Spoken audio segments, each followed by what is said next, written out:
예, 저 발표에 앞서서 제 소개를 간단히 좀 하도록 하겠습니다. 저는 이름은 손찬욱이고요. 저는 예전에 이제 서버 개발부터 먼저 개발을 하다가 그 모바일이 이렇게 붐업되는 시기 있죠. 예, 그때 제가 이게 서버 개발도 전망이 있지만 모바일 웹 쪽에 대한 게 앞으로 더 가능성이 있다라고 생각을 해서 네이버로 이직을 하게 되면서 모바일 웹을 담당하게 됐고요. 그리고 현재는 진도 모바일 컴포넌트를 개발하고 있습니다. 그리고 사내에서 발생하는 그 모바일 웹 기술 지원을 하고 있습니다. 제가 발표할 내용은 이제 반응형 무한 스크롤에 대한 얘기를 할 거예요. 근데 반응형 무한 스크롤이 뭔지 잘 이해가 안 되시죠? 예. 이해가 잘 안 되실 수 있어서 여러분하고 좀 눈높이를 맞추는 작업을 하려고 합니다. 우선 무한. 무한은 당연히 컨텐츠가 굉장히 많다는 거죠. 당연한 얘기입니다. 예. 그리고 이렇게 화면에서 사용자의 터치나 액션에 의해서 스크롤이 되는 것. 무한으로 계속 스크롤할 수 있는 거죠. 그리고 마지막으로 이게 디바이스 화면의 크기나 또는 다른 디바이스 종류에 따라서 그 해당 컨텐츠가 사용자가 보기 쉽게 최적화된 화면을 보여줄 수 있는 이런 기능인데요. 제가 오늘 다룰 내용은 이 반응형 무한 스크롤 중에서도 여러분이 제가 개발하면서 경험했던 그 요소 중에 성능 부분에 대한 걸 더 포커스를 두고 얘기를 할 겁니다. 그래서 여기 이 컴포넌트에 대한 얘기도 할 거지만 주로 모바일 웹에서 어떻게 하면 보다 빠른 애니메이션 그리고 보다 빠른 그 성능을 낼 수 있는지에 대해서 얘기를 할 겁니다. 그래서 주로 다룰 내용은 이제 무한하고 스크롤 쪽에 대한 내용을 다룰 겁니다. 그 전에 우선 여러분이 오늘 제가 할 내용이 뭔가를 좀 살펴보기 위해서 간단하게 동영상을 준비했는데요. 지금 왼쪽 오른쪽에 보이는 게 둘 다 좀 익히 자주 보시는 화면일 거예요. 네이버 그 나우판에 있는 그 카드 형태의 뷰고요. 이 카드 형태의 뷰가 지금 왼쪽에 있는 건 제가 3,000개를 넣어놨어요. 오른쪽도 마찬가지로 3,000개를 넣어놨어요. 근데 왼쪽 같은 경우는 단순하게 이제 마크업으로 3,000개를 넣은 거고요. 이쪽은 제가 지금 소개할 그 무한 스크롤을 이용해서 만든 건데요. 한번 살펴보면 오늘 뭘 얻어가실 수 있으실지 좀 감을 잡으실 수 있을 것 같아요.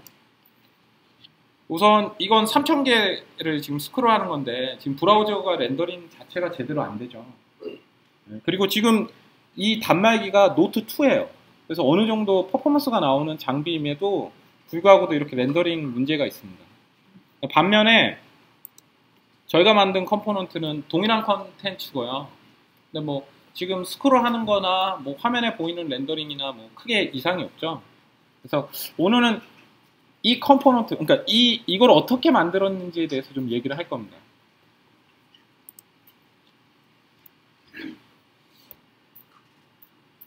지금 왼쪽에 보이는 게 HTML 마크업이고요. 오른쪽이 컨텐츠예요. 그래서 아까 왼쪽에 보셨던 그 동영상의 그 내용이라고 보시면 됩니다. 보시는 것처럼 컨텐츠 양이 늘어날수록 마크업이 증가하게 되고요. 그래서 마크업이 증가하다 보니까 이 브라우저 자체에서 수행할 수 있는 성능이 확 떨어지게 돼요. 아까 보셨듯이 렌더링 문제도 있죠. 이제 컨텐츠가 더 많아지면 이제 스크롤 자체도 느려져요. 근데 저희가 이제 만든 거는 돔 사이클 구조인데요. 한번 보겠습니다. 이쪽에 지금 빨간색 영역이 실제 사용자가 보고 있는 뷰 영역이고, 지금 위에서 다시 한번 볼게요. 이 영역이 그 사용자 영역이고, 실제로 사용자가 스크롤 하게 되면 이 보이는 돔 안에 있는 컨텐츠들 있죠. 이거의 돔을 순환을 하면서 각각의 돔에다가 컨텐츠를 이제 바꿔주는 거죠. 원리는 되게 간단합니다. 근데 이걸 어떻게 구현하느냐를 좀 살펴볼 건데요. 이 구조 같은 경우는 아까와 다르게 컨텐츠 양이 늘어나도 마크업 수는 고정이죠. 그래서 그 일정한 성능을 유지할 수 있는 겁니다. 이 돔 사이클 구조를 만들기 위해서는 첫 번째로 할 일이 그 브라우저가 담고 있는 마크업과 여러분이 화면에 표현할 그 컨텐츠를 분리를 해야 돼요. 보시는 것처럼 이제 왼쪽에는 제가 그냥 간단하게 바디 밑에 디비전을 하나 넣고 디비전 5개를 돔이라는 아이디로 해서 부여해서 놓은 거고요. 그리고 오른쪽에는 자바스크립트 객체를 이용해서 카드의 내용들을 다 넣어놨어요. 스트링 형태로 넣어놨는데 뭐 실제로 이렇게 하지는 않습니다. 아무튼 스트링 형태로 넣어놓고 이걸 마찬가지로 이 돔들을 사용자가 스크롤 될 때마다 그 자바스크립트 객체에 있는 걸 가지고 와서 교체하는 작업을 하게 되죠. 근데 이때 중요한 포인트 하나가 여기 있는 돔이 사용자가 내려가는 스크롤에 따라서 위치값을 계속 변경을 해줘야 돼요. 그래서 고정좌표를 가지고 있어야 되는 거죠. 그래서 마크업에서 이제 포지션 속성을 앱솔루트로 잡아주고요. 그리고 이 고정좌표가 다른 마크업에 따라서 상대적인 값을 가지기 위해서 이 래퍼 쪽에다가 레러티브로 좌표 기준점을 잡아줍니다. 이제 문제는 이 돔의 좌표를 어떻게 계산하냐인데요. 이것도 뭐 상식선에서 굉장히 간단하게 보실 수 있습니다. 저희가 아까 보셨던 그 카드 돔 있죠. 이 카드 돔에서 알 수 있는 정보는 높이 값을 알 수 있어요. 이 첫 번째 카드의 높이가 뭐 10이고 그 다음 카드 높이가 20이다라는 정보를 알 수 있고, 이 높이 값을 기준으로 저희가 이제 이 좌표들을 알아야 되는데 이 좌표는 이제 계산하는 건 좀 간단합니다. 첫 번째는 당연히 0,0이겠죠. 그 다음부터는 그 전 그 돔의 높이 값이 되고요. 그 다음에는 그 전전 돔의 높이 값의 합이 되는 거죠. 그래서 이렇게 되면 전체적인 높이 값을 알게 되고요. 이 전체적인 높이 값은 총 컨텐츠의 높이가 됩니다. 자기가 무한 스크롤이라도 한계가 있을 거잖아요. 자기가 뭐 3,000개를 넣었다, 5,000개를 넣었다면 5,000개의 그 컨텐츠의 실제 높이가 나오고요. 이 높이에서 실제로 그 높이가 사용자가 스크롤할 수 있는 거리가 되는 거죠. 그래서 이 높이 값을 구할 수 있습니다. 굉장히 쉽죠? 네. 이런 개발은 그냥 여러분들 그냥 가셔서 그냥 뭐 일반 대학생들도 그냥 이렇게 시스템 예제처럼 이렇게 만들어 보실 수 있는데, 실제로 작업을 해보시면 여러 가지 문제점이 있는데요. 그 중에 여러 가지 문제 중에 제가 여러분한테 소개시키고 싶은 문제는 우선 첫 번째입니다. 이건데요. 높이 값을 알 수 없는 경우가 있어요. 여러분이 높이 값을 그냥 딱 높이 값 하이트 딱 때리면 높이 값 나오겠지라고 생각하지만 실제로 브라우저가 그렇게 동작하지는 않습니다. 브라우저는 실제로 이 돔이 배치가 되고 각 외부 요소들을 불러와야 되죠. 그래서 외부 요소가 아직 로딩이 완료되기 전까지는 정확한 높이 값을 알 수 없게 되고요. 그래서 결론적 얘기를 드리면 이미지나 이런 외부 요소가 완료된 후에 높이 값을 알아야 돼요. 그러면 이걸 어떻게 할까요? 브라우저에는 이런 걸 알 수 있는 인터페이스가 다 나와 있어요. 대표적인 게 온로드 이벤트고요. 저희 페이지 열렸을 때도 온로드 이벤트가 나오죠. 근데 마찬가지로 그 엘리먼트에서도 온로드 이벤트를 하는데, 앞에 보셨듯이 저희는 순차적으로 돔의 위치를 알아야 돼요. 근데 이 온로드는 비동기식으로 이벤트가 파이어가 되기 때문에 그걸 캐치해서 처리하기는 굉장히 어렵습니다. 그래서 쓰는 방식이 이미지에 그 컴플릿이라는 프로퍼티가 있고요. 이 프로퍼티는 어떤 값을 내주냐면, 여러분이 네트워크로 데이터를 받았거나 또는 실패했거나 했을 경우에는 true가 나오고요. 그렇지 않을 경우에는 이제 false를 나타내죠. 그래서 이 값을 확인하는 식으로 찾아갈 수 있어요.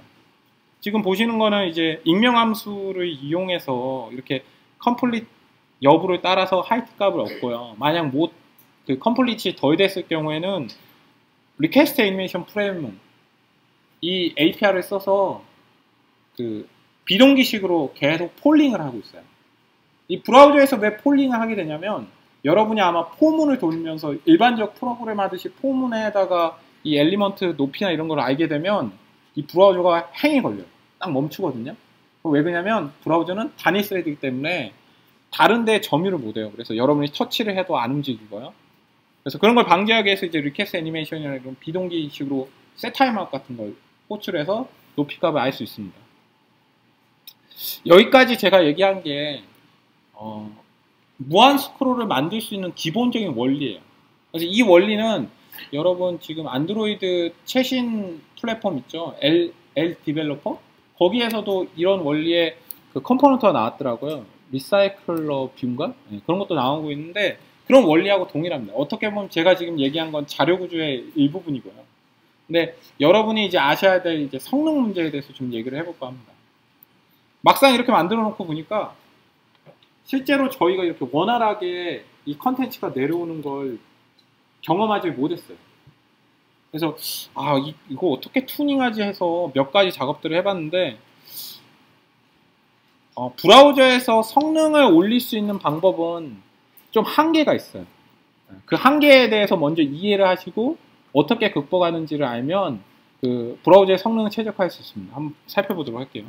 우선 웹에서 성능 향상이라는 거는 제가 방금 얘기했듯이 브라우저 성능 향상이 되면 모든 게 다 해결이 돼요.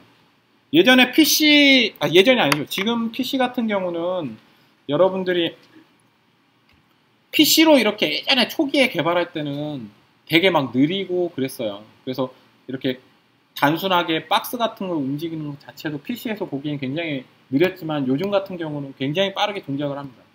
그 이유가 하드웨어 퍼포먼스도 올라갔고 브라우저에 대한 성능도 올라갔어요.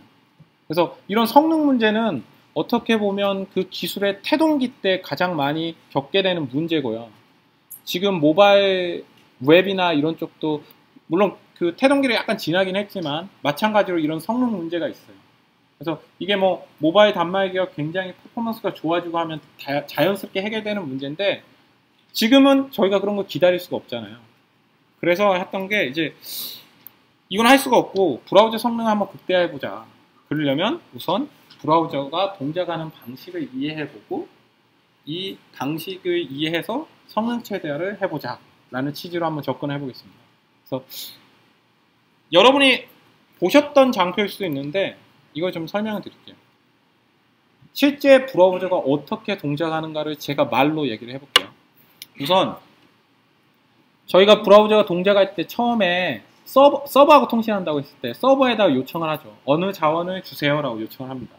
그럼 서버는 해당 자원을 HTTP 그 프로토콜에 실어가지고 텍스트 형태로 쫙 브라우저한테 내려주죠. 근데 브라우저는 그 텍스트를 다 받을 때까지 기다리지 않고요. 그 텍스트가 첫 바이트가 딱 들어오게 되면 브라우저는 비동기식으로 해당 텍스트를 자기가 알 수 있는 형태로 변화를 하기 시작해요. 그게 파싱 과정이고요. 여기서는 이제 HTML에 오게 되면 뭐 CSS나 자바스크립트 같은 그런 객체들이 외부 요소들이 같이 오는데 이 요소들을 메모리 형태로 전환합니다. 그 전환된 형태가 이제 돔이나 CSS 오브젝트 모델이 되고요. 그리고 이 중에서도 브라우저가 효과적으로 렌더링을 하기 위해서 렌더 트리나 렌더 레이어 또는 뭐 그래픽 레이어 같은 다양한 요소로 변환을 해요. 그렇게 변환 작업까지를 크게 대상을 추출하는 작업이라고 보시면 되고요. 이 추출된 대상을 바탕으로 이 디비전이나 이 HTML 엘리먼트는 어느 크기에 어디에 위치해야 된다라는 걸 얘기를 하는 거는 레이아웃 작업, 즉 계산을 하는 작업이죠. 이 비용이 가장 큽니다. 물론 앞에 파싱 단계가 가장 길 수 있지만 실제 브라우저가 다 로딩된 이후부터는 이 작업이 가장 그 성능에 버터를 내게 되는 거죠. 그리고 이 계산된 게 있으면 실제로 화면에 표현하는 작업을 하게 되는데요. 크게 이런 세 가지 작업을 하게 돼요. 이걸 제가 여러분이 좀 알 수 있는 형태로 좀 표현을 해보겠습니다. 이 코드인데요. 되게 간단합니다. 상위에 HTML이 있고, 그 다음 바디, 그리고 디비전 영역이 6개가 있어요. 그죠? 근데 이 6개의 영역 중에 제가 2개는 좀 독특한 속성들을 부여해놨어요. 첫 번째 돔4라고 여기 나온 부분에 제가 트랜스폼의 로테이트 값을 집어넣고요. 그리고 돔5는 디스플레이 놈 값을 집어넣었어요. 즉 화면에 보이지는 않겠죠. 이걸 실제로 브라우저가 네트워크를 통해서 받게 되면 어떻게 파싱을 하냐면 이런 식의 돔의 형태를 구성합니다. 트리 형태로 구성을 하게 되고요. 지금 화면에 보이는 거는 실제 브라우저가 이렇게 만들지는 않아요. 근데 여러분의 이해를 돕기 위해서 이렇게 구성을 한 거고요. 그래서 이런 돔 형태가 만들어지면 또 다른 작업을 하나 하게 되는데요. 화면에 보이냐 안 보이냐에 따라서 별도 영역을 또 하나 분리를 하게 돼요. 지금 디비전 4가 돔5가 화면에 안 보이죠? 그래서 이 돔5를 제외하고 화면에 보이는 영역에 대해서 렌더 트리를 구성하게 됩니다. 이 렌더 트리를 구성하게 되고 이 중에 아까 제가 넣었던 속성 트랜스폼의 로테이트 값 이런 경우 가령 브라우저 이제 판단하는 거죠. 이게 레이어로 구성해야 될지 안 해야 될지. 레이어에 대해서는 뒤에서 제가 좀 설명을 드릴게요. 우선 이 레이어로 구성되어야 될 게 있다면 렌더 레이어 트리를 구성하게 되고요. 이 중에 만약에 하드웨어 가속을 쓸 수 있는 영역이 있다면 그래픽 레이어 트리로 구성하게 됩니다. 그래서 브라우저는 이런 과정을 거치면서 이게 브라우저가 내가 처리할 대상이 무엇이다라는 걸 이제 메모리에 다 올려놓는 거죠. 그래서 여러분의 요청이 오거나 뭐 동적인 요청이 왔을 때 이 메모리에 있는 걸 기준으로 작업을 하는 거죠. 앞에서 설명한 걸 제가 간단하게 정리를 다시 한번 해볼게요. 지금 보시는 화면은 여러분이 모바일 웹이나 뭐 일반 웹 개발을 하실 때, 프론트엔드 개발을 하실 때 쓰는 그 크롬 브라우저에 있는 개발자 도구의 그 타임라인을 나타낸 건데요. 보시는 것처럼 아까 제가 얘기했던 이건 지금 화면이 로딩될 때 제가 타임라인 찍어본 건데 보신 것처럼 뭐 HTML 파싱 작업이 있고 그 다음 레이아웃 작업이 있고 페인트 작업이 있고 그리고 마지막에 컴포짓 레이어 작업이 있습니다. 제가 앞에 설명한 게 빠진 게 있나요? 마지막 게 빠졌죠? 이 컴포짓 레이어 작업. 이 작업은 요즘 현대 브라우저에서 쓰고 있는 방식이고요. 뭐 하드웨어 그래픽 쪽 이론이나 이런 데에서 많이 나올 거예요. 근데 아무튼 이 방식을 브라우저가 계속 쓰고 있어요. 그래서 이 방식에 대해 좀 알아봐야겠죠. 제가 이 방식을 알기 위해서는 아까 제가 잠깐 언급했던 그 레이어 개념을 좀 아셔야 되는데 레이어 개념에 대해서 제가 간단하게 설명드릴게요. 지금 화면에 보시는 게 이제 배경 안에서 앵그리버드가 이렇게 날아가는 애니메이션을 표현할 거예요. 근데 이런 애니메이션 자체가 보시면 배경은 가만히 있죠.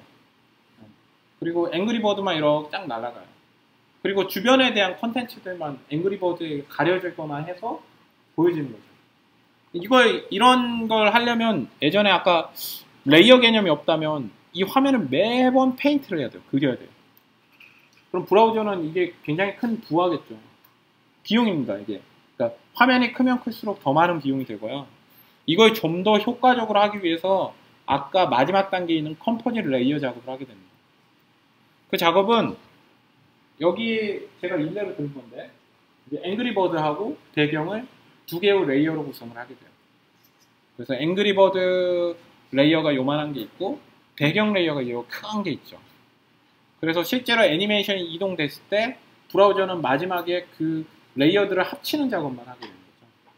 그래서 상대적으로 아까 앞에서 얘기했던 레이아웃이나 페인트 요소 같은 걸 안 해도 이 컴포짓 레이아웃을 이용하면 성능적으로 많은 이점을 볼 수가 있어요.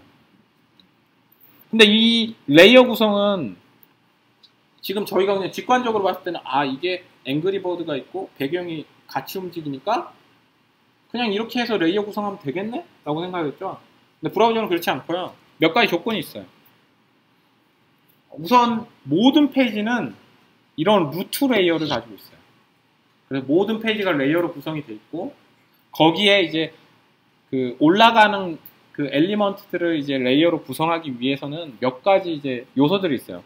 먼저 뭐 하드웨어 가속이 적용된 경우 또는 CSS 애니메이션이 적용된 경우 또는 오버플로우 히든에 의해서 그 해당 대상 엘리먼트가 가려진 경우 등 각각 여러 가지 요소가 있지만 주로 여러분이 이해를 하기 위해서는 지금 제가 이렇게 표시한 부분에 대해서만 좀 이해를 하시면 실제 개발하실 때 이런 요소를 쓰면 레이어로 구성할 수 있구나 라고 이해하시면 개발하실 때 많은 도움이 되실 겁니다.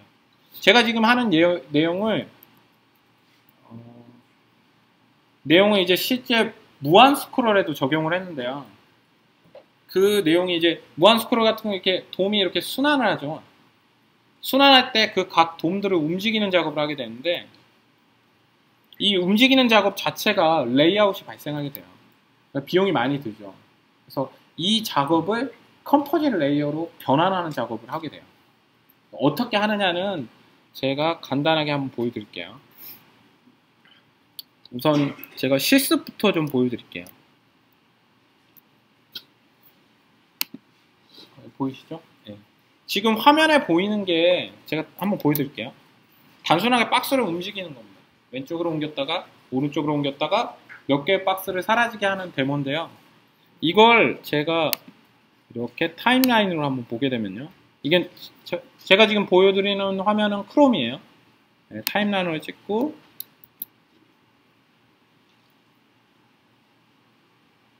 네, 움직이네요. 자, 이렇게 보면 실제로 각 그 요소들이 움직일 때 레이아웃이 발생하고 페인트가 발생합니다. 그리고 컴포짓 레이어가 마지막으로 발생하게 돼요.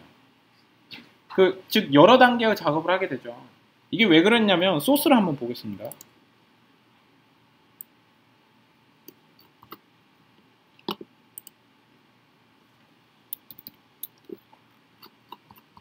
자, 제가 지금 이 소스에는 진도 모바일 컴포넌트에 있는 그 모프라는 객체를 썼는데 이 객체는 단순하게 속성들을 순차적으로 변환을 어떻게 해야 될지에 대한 것만 얘기를 해줘요. 그래서 제가 지금 박스를 레프트로 300 움직이고 레프트로 200 움직이고 이건 각 박스들을 지칭하는 겁니다. 이렇게 레프트 값을 이동해서 변경을 했어요. 그리고 뭐 디스플레이는 화면에 사라지는 건 디스플레이 노는이라는 걸 이용을 했죠. 이럴 경우에는 지금 화면에 보신 것처럼 이런 레이아웃이 발생하게 돼요. 자, 그러면 우선 레이아웃이 발생하고 페인트가 발생하는데 그러면 이게 어떤 속성을 바꾸면 레이아웃이 되고 페인트가 발생되는지를 알아야겠죠. 다시 장표로 좀 돌아가서 우선 레이아웃이 발생되는 요소는 이런 게 있어요. 위드스, 크기, 당연히 뭐 위치 계산 크기 같은 건 관련된 속성은 바뀌겠죠. 위드스, 하이트, 또는 화면에 사라지는 디스플레이. 그리고 웃긴 게 이제 레프트나 라이트, 바텀, 탑 같이 이동에 관련된 게 레이아웃을 유발을 해요. 그럼 저희가 아까 막 도움을 이동하고 하는데는 필수적으로 쓸 수밖에 없는 요소죠. 좀 더 봐볼게요. 페인트 요소입니다.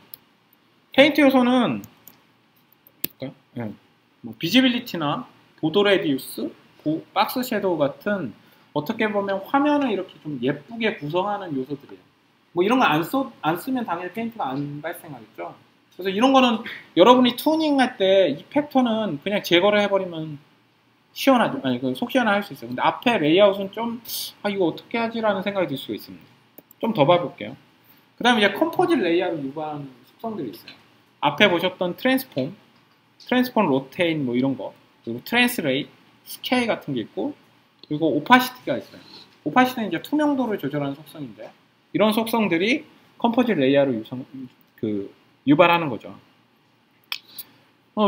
아까도 보셨듯이 이제 이동을 해야 되는데 어떻게 해야 되냐? 레이아웃을 발생하지 않고 이동하려면 이 스타일 대신 이런 트랜스폼이나 오파시티를 사용하시면 돼요. 컴포짓 레이아웃을 유발하는. 즉 단순하게 이렇게 레프트를 이동할 거면 뭐 트랜스레이트 X, 그리고 Y, 탑을 이동할 거면 트랜스레이트 Y 이런 거 좀 쓰면 되고요. 이거 이제 같이 쓰는 거는 이제 트랜스레이트 X, Y 이런 식으로 쓰시면 레이아웃이 발생하지 않고도 화면상에 여러분이 엘리먼트가 이동하는 것처럼 보이게 할 수 있습니다. 그리고 디스플레이 같은 건 이제 오파시티를 빵으로 주면 되죠. 0으로 주면 투명도가 제로니까 화면에 안 보이겠죠. 뭐 이런 식으로 해서 그 부분을 개선을 할 수가 있어요. 그래서 아까 제가 보여줬던 그 예제에서 제가 한번 개선을 해보겠습니다.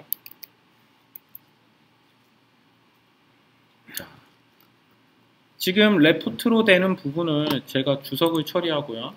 그리고 디스플레이로 되는 부분을 함께 주석을 처리해 보겠습니다. 그리고 이 부분을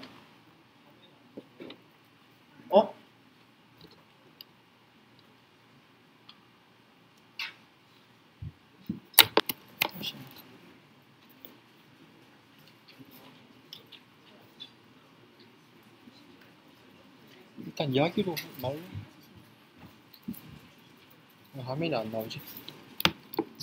밑에가 빠졌나?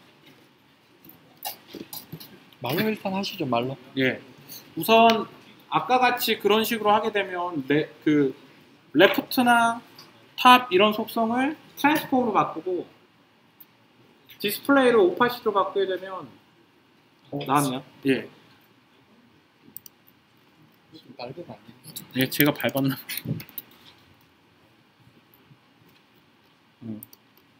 보신 것처럼 제가 이제 레프트 속성 대신 트랜스폼 썼고요. 그리고 무브 밸류에는 이제 트랜스레이스 썼어요. 그리고 디스플레이 대신 오파시티를 써서 이걸 실제 적용한 걸 화면에서 보시면 이 타임라인이 좀 달라지는 걸 확인하실 수 있어요.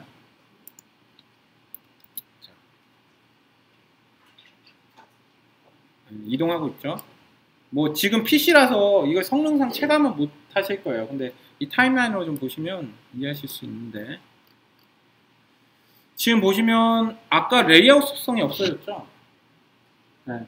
대신 페인트 속성은 마찬가지로 나오고 있어요. 저희가 페인트 아까 속성을 배웠는데 페인트 속성을 유발하는 건 안 썼는데요? 네, 맞습니다. 쓰지는 않았어요. 근데 브라우저가 페인트가 돼야 된다고 판단되기 때문에 페인트를 호출하는 거예요. 이걸 좀 다시 한번 보겠습니다. 지금 이거 레이어는 이거 보이나요? 예. 이게 지금 이 페이지의 레이어예요. 제가 루트 레이어는 모든 페이지에 하나씩 가지고 있다고 했죠. 그 루트 레이어고요. 이 루트 레이어, 아까 페인트가 나온 거는 보셨듯이 여기 이 레이어 안에서 변경이 일어나기 때문에 페인트 요소가 그 타임라인에 계속 찍히는 거예요. 그럼 반대로 얘기하면 이걸 이 박스들을 별도의 레이어로 구성하고 그 박스들의 내부나 이런 걸 변경을 안 하게 되면 페인트가 발생 안 하겠죠. 제가 한번 변경을 해볼게요. 아이고, 소출나지. 레이어로 변경하기 위해서는 브라우저에게 몇 가지 신호를 줘야 된다고 아까 앞에서 설명드렸는데요. 그 중에 하나가 하드웨어 가속이에요. 얘를 하드웨어 가속이 되면 레이어로 나오겠죠. 제가 이렇게 true로 주게 되면 여기 이 값이 true가 돼서 트랜스레이 3D x, y, z, 가 돼요. 이렇게 해서 제가 한번 타임라인을 보겠습니다. 어때요? 아까와 좀 달라졌죠? 타임라인 보기 전에 이제 레이어를 보면 지금 본판인 도큐멘트가 있고 각자의 박스가 레이어로 구성이 되어 있습니다. 그러면 이제 제가 말한 게 이제 맞는다면 타임라인에는 페인트 요소가 사라져야겠죠. 맞을까요?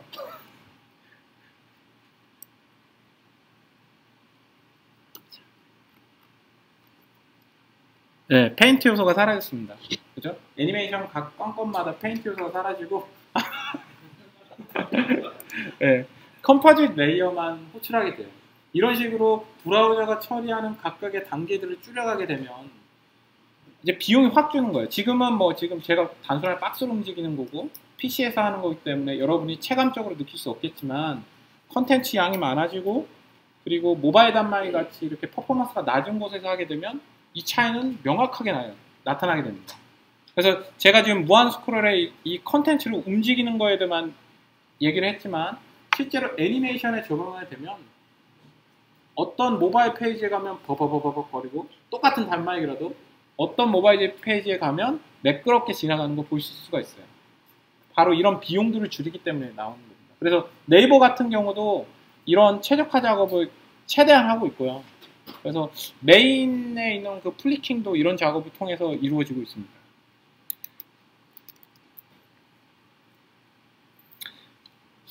자, 아까 보셨죠? 제가 정리 한번 해볼게요. 일반적으로 브라우저는 다음과 같은 작업들을 해요.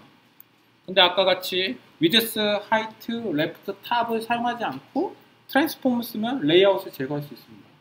그리고 아까 같이 페인트 요소를 하는 걸 제거를 해도 페인트도 없을 수 있고요. 그래서 트랜스폼이나 오파시티를 쓰게 되면 여러분들이 사용할 수 있는 여러분이 브라우저가 하는 작업들을 최소로 줄일 수 있는 거죠. 제가 드릴 말씀은 거의 다 드렸어요. 마지막으로 하드웨어 가속에 대한 거 약간 디테일하게 얘기를 해볼게요. 뭐 하드웨어 가속은 뭐 저보다 여기 전문가들도 많이 있을 것 같아서 간단하게 얘기 드리는데, 우선 아까 돔이 변경되는 과정을 보시면 렌더 레이어가 나오고요.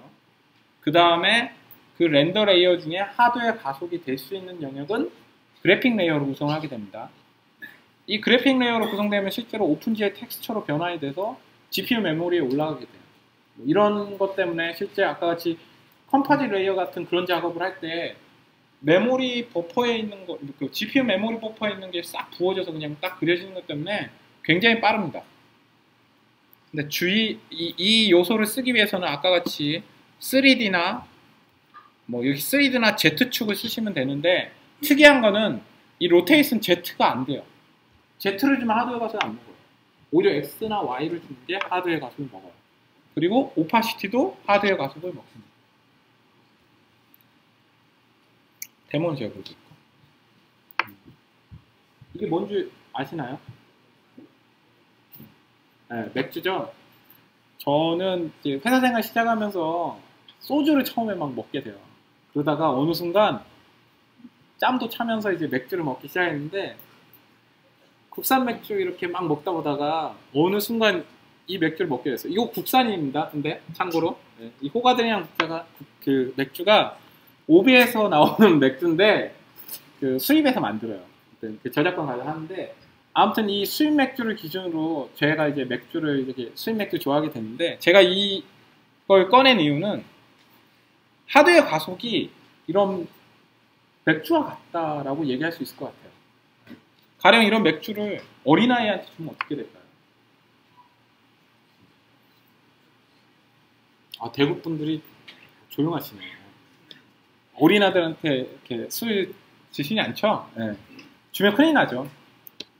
근데 이제 좀 어느 정도 술이 많지 하신 분한테 주면 어떻게 될까요?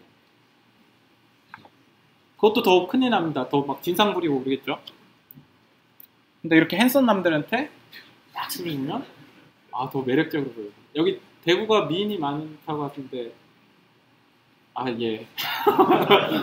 네, 많이 오신 것 같네요. 네. 그럴 수 있죠. 하드웨어 가속도 마찬가지인 것 같아요. 제가 경험적으로 느껴보기에는 이 i는 안드로이드 2.0대 같아요. 안드로이드 2.0대에서 하드웨어 가속 주면 오히려 느려지고요. 근데 이렇게 술주정 베인 같은 경우는 한 3.대나 4.대 초반, 그리고 이런 멋진 핸섬남들은 iOS는 다 돼요. iOS나 안드로이드 4.0, 개중에는 4.0 또는 4.1 이상인 경우에는 오히려 하드웨어 가속을 주면 굉장한 퍼포먼스를 올릴 수가 있어요. 그래서 여러분이 아까 제가 얘기했던 뭐 무한 스크롤에 대한 거 얘기를 기억을 하셔도 되고요. 근데 모바일 웹에서 그 성능을 올리기 위한 방법들 중에 얘기한 것 중에 이 하드웨어 가속을 쓰신다면 단말기별로 이렇게 분기 처리를 하셔서 처리하시는 게 가장 효과적입니다. 제가 여기까지 드린 건 이제 성능 팩트에 대해서 다 얘기를 드렸고요. 저도 지금 제가 하고 있는 일이 진도 모바일 컴포넌트인데, 저도 장사를 좀 해야 될 것 같아서요. 온 김에 제 거 약간 팔려고 하는데, 저희가 하고 있는 거 팔려고 하는데, 진도 한번 들어보신 분 계세요? 어우, 많이 계시네요. 네. 진도는 오픈소스예요. 네이버에서 쓰는 자바 프레임워크이긴 한데, 자바스크립트 프레임워크인데 오픈소스예요. 그래서 지금 올해 한 기터브에 올릴 예정이고요. 그래서 여러분들이 아마 많이 쓸 수 있는데, 제가 지금 소개할 거는 그 진도 기반으로 만들어진 모바일 컴포넌트입니다. 그 중에 이제 무한 스크롤이 있고요. 제가 소개했던 그 스크롤로 여러분이 개발을 하시면 이런 식으로 지금 보이는 게 지금 무한 스크롤인데요. 이게 보이실지 모르겠어요. 이 컨텐츠가 한 3,000개는 아니고 한 700개 정도 들어가 있어요. 근데 보시는 것처럼 이게 보이는 이거 보이네요. 지금 제가 스크롤 할 때 이 부분이 돔이 계속 늘어나지는 않아요. 인덱스가 계속 돌아가죠, 안에서. 빙빙빙빙 돌고 있습니다. 그죠? 그래서 이런 걸 구현한 컴포넌트입니다. 그래서 이렇게 할 수 있고, 또 여러분이 이렇게 실제로 단말기를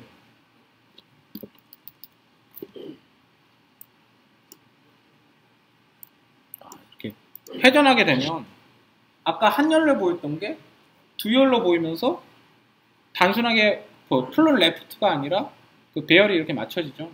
이거는 제가 지금 구현은 두 가지로 했는데 두 개로 보이겠죠. 여러분이 뭐 두 개, 세 개, 네 개 이렇게 각각 반응형에 맞춰서 개발을 하실 수가 있어요. 그래서 저희 컴포넌트를 그냥 쓰고 싶다 하면 이쪽에 오셔서 쓰시면 되고요. 아니면 아까 제가 얘기했던 거의 내용을 바탕으로 나는 내가 만든 서비스에 그런 걸 적용해 보시겠다 하신 분들은 제가 얘기했던 기준으로 모바일 웹에서 애니메이션이나 이런 걸 구현하시면 될 것 같습니다. 제가 준비한 건 여기까지고요. 질문은 이따 토론 시간에 받도록 하겠습니다. 감사합니다.